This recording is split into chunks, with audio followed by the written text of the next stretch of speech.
Hello, this is lesson number 3 of our course in transpersonal psychiatry, and today we will continue what we started last time, which was the explanation of how subtle body is made up, its anatomy, so to say, how it functions, how energy circulates in the channels and in the chakras, and we had made an example of the temple as the place, the exterior temple and the interior temple, in which the what happens is a transformation of the energy which is in a horizontal plane, which verticalizes and becomes vertical. For example, in the temple becomes the dome of the temple. Its direction changes from going downwards and outwards in the great square of life and becoming, on the contrary, in its tendency to go back home, first a caduceus and then a vertical axis that goes to the seventh chakras, and then it goes down back into incarnation and in everyday life. So today we will not speak about the anatomy and the physiology, but about the pathology and the therapy. So when things don't work fine, when you are pulled down, when energy deviates from its right path, why is that and how is that and how can you help it go back home? How can you help people go beyond suffering? This is the theme of every therapy, so we have to understand better on a theoretical side before, and then later after Christmas in the lessons that we will dedicate to clinical, to pathology, to therapy, on the practical side. Now we are now on the theoretical side to see how this obscuration of consciousness happens, why is that, and how to help, and how mythology, literature, science have spoken about this, which is the central point in our profession, which is why do people suffer? When a person comes in and says, I feel so down, I feel suffering, what is this? What is feeling bad? What is bad? What is good? And so on. So let's start and go through some images to this status of obscuration of consciousness. Now, it is as if we have to go and revisit what keeps us down. What is this down? It's like going to an inferior level of consciousness, which we call hell. In Italian, inferno is infero, it means the lower side. It's as if this obscuration is the shade of light. And this obscuration we have to go and see stage by stage in the Divine Comedy, circle by circle, until we go down to the center, so as to invert this energy, which, like a spiral, is taking us down, and making it a spiral which goes up, like the Mount Purgatory. And in the meanwhile, it rectifies, it goes back to its center. And in the case of Purgatory, the center is the earthly paradise, which will have to reunite to the celestial paradise. Of making of two, it makes one. This is what is a definition of truth in a proverb. What makes of two makes one, this is truth.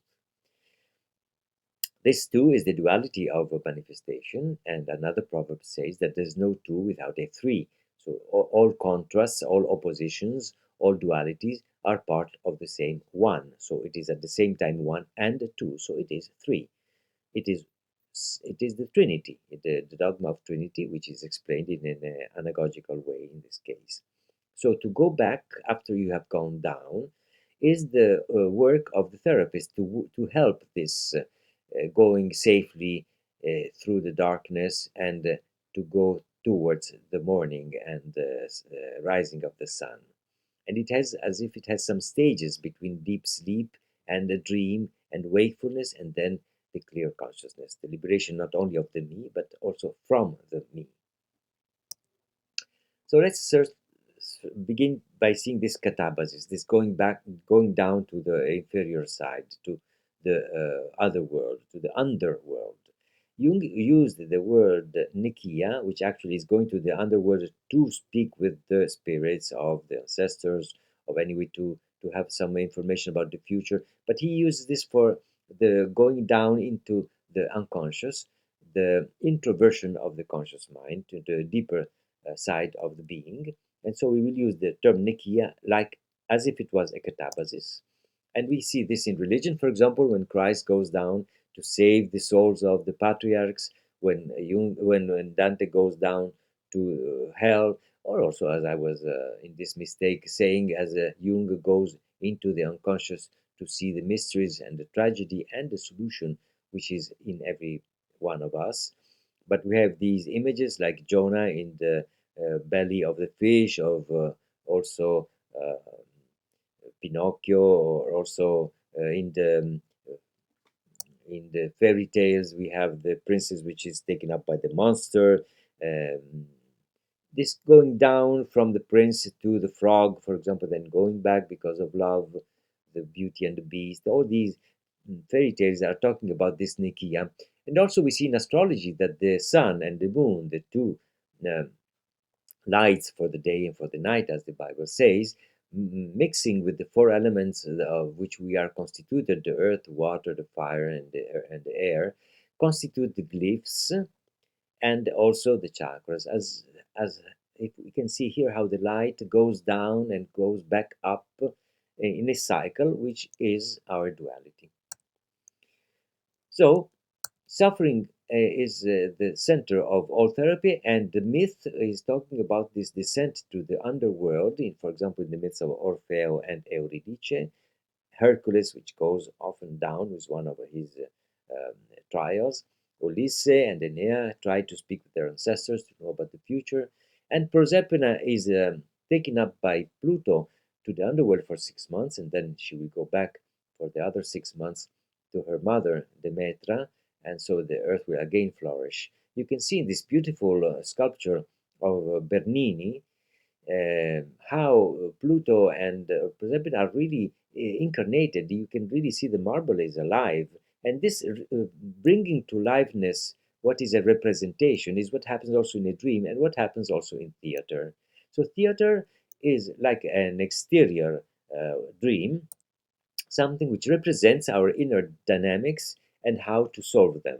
And just as a short example, we will take, for example, the tragedy of Alcesti from Euripides, 438 before Christ, to show how there we have the same archetype of loss and finding again, of death and rebirth. The myth says, like all tragedy, that we are confronted with something bigger than us, which is depending on the gods, from an ananke, from a necessity. There's a point in which you cannot go away from what is happening, which is something regarding life and death. It's not entertainment. It is not something to deviate you from what is really important for man, but on the contrary, to make you confront with this without possibility of escape. So Admeto is the king of Thessalia, a northeastern region of Greece. And so he's a man known for being not only a king, but very generous. He has been so generous with Apollo, which was there for 7 years for a sort of purification that the gods wanted for him. That because he was so generous, so Apollo wanted to thank him and he gave him the immortality, but with the condition that somebody at the moment of death would give his life for him. And so he's very grateful, but at the moment of death, what he was hoping that his parents, maybe his friend, would somebody would happily give his life for him, but nobody does. Actually, only Alcestis, his wife, they already have children, but she is ready to leave everything, as her children, her husband, her life, for him. So it is love which sacrifices. It's as if Alcesti is the soul of Admeto in an inner aspect, psychological aspect. Alcesti also means she is strong, she's courageous. That's the meaning, the etymology of the word. And so Alcesti dies. Like in all tragedies, it is this confrontation with the door of death. But in this case, there is the transformation of this death in a rebirth, because there is this situation that Hercules, which was a friend of Admeto, was passing through there, and because of hospitality, he is invited to stay in these. He's kept in a condition of not knowing that it is really Alcesti which has to go through this. So He's in a separate place, eating and drinking, maybe even drinking too much, and then a servant tells him that the real truth is that he should not drink and should not eat because there is this terrible situation, there's this tragedy is happening, and so he decides to go to the underworld and take Alcesti back to her husband. He wins the demon that holds Alcesti in her power, and through this he goes back with the artifice that he says to Admeto that he won this woman in a trial, and she is veiled, and there is a difficulty for Admeto to recognize her, to reaccept her, but then everything goes very well. And so Hercules wins, and he is a semi-god.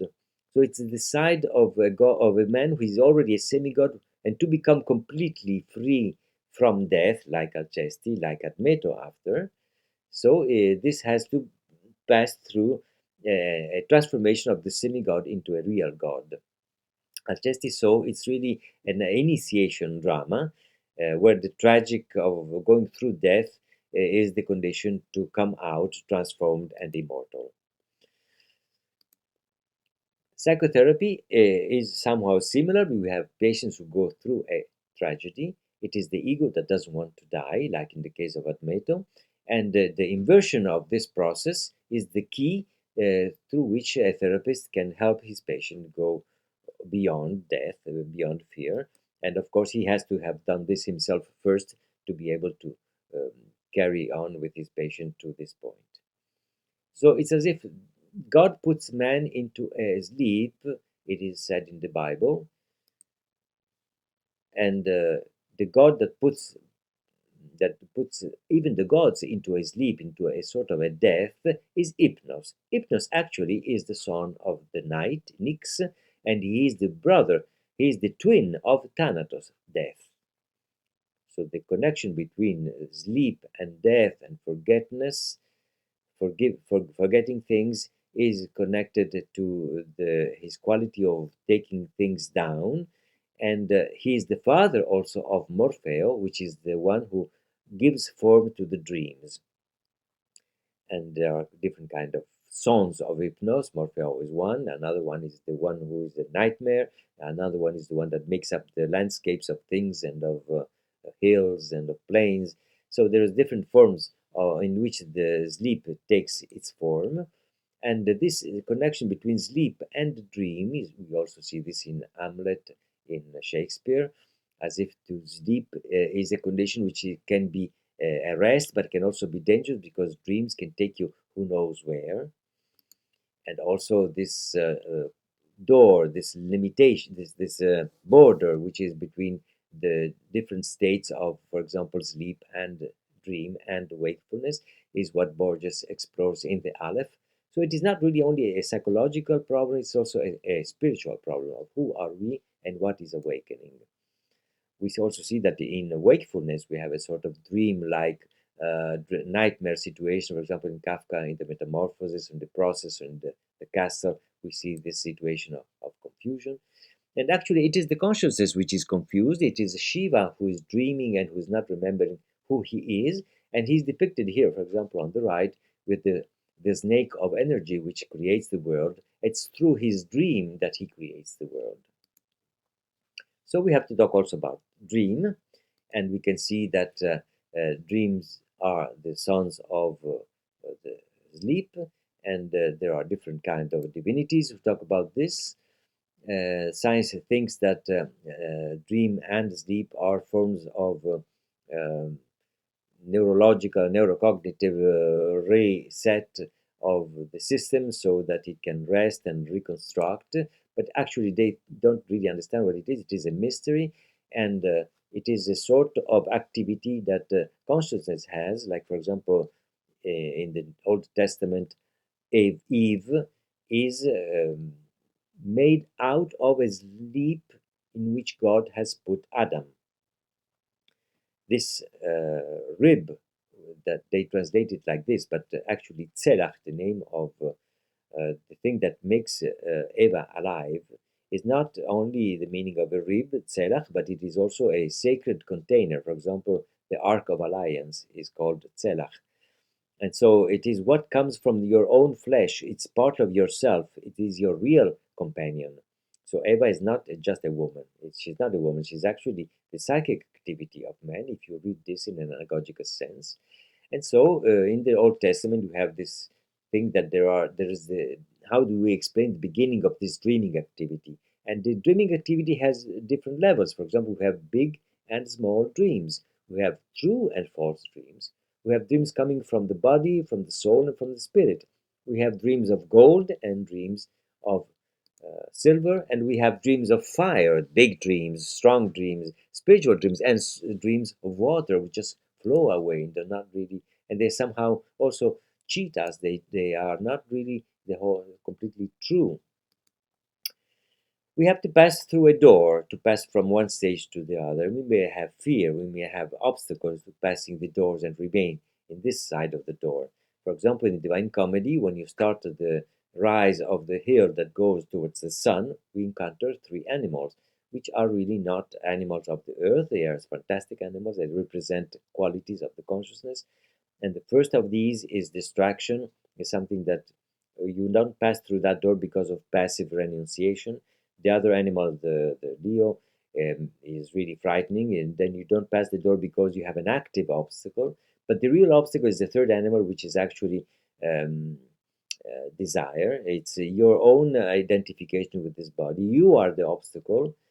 So it is your point of view, which is not true. It's not a true vision.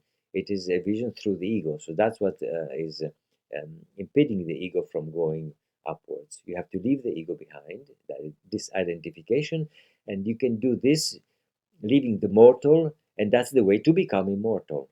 So this door, which can be so hated or so cherished as the big liberation, is an obstacle only if you are not willing to go through it. And we see the same thing also in Tibetan Buddhism, in the wheel of life, in which the time, as a monster, as if it was death, is holding the whole of life, the six realms of gods and of semi-gods, of demons, of spirits, of animals, all the words that are in this big wheel of life, in his grip, in his hands, and this is what makes people, like in the central circle, go down and go up in consciousness, the circle of rebirths. The center of all these circles are these same three animals which we have seen in Divine Comedy: the obscuration of consciousness in the pig, the rage in the case of the cock, and the desire in the case of the serpent. And each of one eats the tail of the other. This is what keeps people in the wheel of rebirth and of suffering. So in the world of illusion, until this mirror in which you're looking at yourself doesn't become broken, until you see that there's no duality, and this is the meaning also of the myth of Narcissus. So, just to conclude this short synthesis of the lesson, because this is only part of what we have said, the whole thing about the evolution in the states of consciousness is the problem of overcoming suffering and overcoming the inferior states of consciousness. So to illuminate chakra for every chakra with consciousness, and to wake up. This is the problem that we face in transpersonal psychotherapy, and we have to speak about the pathology and about the therapy, seeing some of the images that the collective conscious is giving us to tell us about this journey. Actually, the whole of this reality is the dream of God, which in the case of Hinduism we can call Shiva, and the consciousness of God, which sleeps and awakens in man, is actually something which is not changing like the other stages. The fourth stage, in which the other three should be poured in, so as to suppress every phenomenon of the world, and to a reconjunction with our real nature, which is the self. Thank you, and see you next lesson.